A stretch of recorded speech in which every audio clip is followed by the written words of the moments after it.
લોકસભાની ચૂંટણીને લઈને ભાજપ દ્વારા 195 ઉમેદવારોની પ્રથમ યાદી જાહેર કરવામાં આવી, જેમાં ગુજરાતની 26માંથી 15 બેઠક પર ઉમેદવારોના નામ જાહેર કરવામાં આવ્યા છે. આ યાદીમાં જામનગર લોકસભા સીટ પરથી વર્તમાન સાંસદ પૂનમબેન માડમને રિપીટ કરવામાં આવ્યા છે. તેમના નામની જાહેરાત બાદ કાર્યકરો દ્વારા ફટાકડા ફોડીને ઉજવણી કરવામાં આવી હતી. પરંતુ આ ઉજવણી વચ્ચે એક તસવીરે સૌ કોઈનું ધ્યાન પોતાની તરફ ખેંચ્યું અને તે તસવીર હતી બા બહેનનું મિલન. કારણ કે કાર્યકરોની સાથે સાથે ધારાસભ્ય રીવાબા જાડેજા પણ પૂનમબેન માડમને શુભકામના પાઠવવા માટે પહોંચ્યા હતા અને આ દરમિયાન બા અને બહેનની મુલાકાતનો રમૂજી અંદાજ લોકો માટે આકર્ષણનું કેન્દ્ર બન્યો.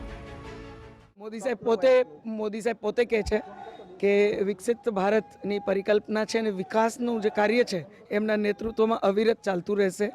હું એવું માનું છું કે જે કાર્યો થયા છે એ પછીનું નેક્સ્ટ તબક્કો કેવી રીતે એને સાચા અર્થમાં વિકસિત ભારતની પરિકલ્પના સાથે આ ક્ષેત્રને મજબૂતીથી જોડવાનો જે તબક્કો છે એ કેવી રીતે અમે એને ચરિતાર્થ કરી શકીએ, હું માનું છું એની સાર્થકતાની દિશામાં નરેન્દ્રભાઈના નેતૃત્વમાં અમે મજબૂતીથી આગળ વધશું.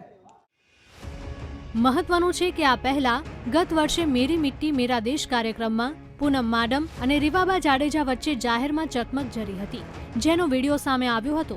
જરા તમે તે ચકમકને પણ સાંભળો.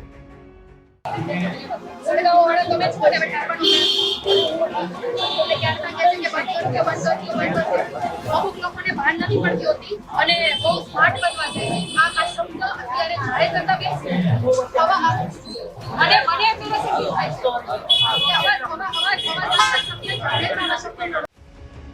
જો કે હાલનો વિડીયો સામે આવ્યા બાદ એવું લાગે છે કે બંને મહિલા નેતાઓ જૂની વાતો ભૂલીને આગળ વધી ગયા છે. બંને મહિલા નેતાઓને આ રીતે ગળે લાગતા જોઈને હાજર લોકો પણ જોતા રહી ગયા હતા. Hiren Parmar, VTV news, Jamnagar.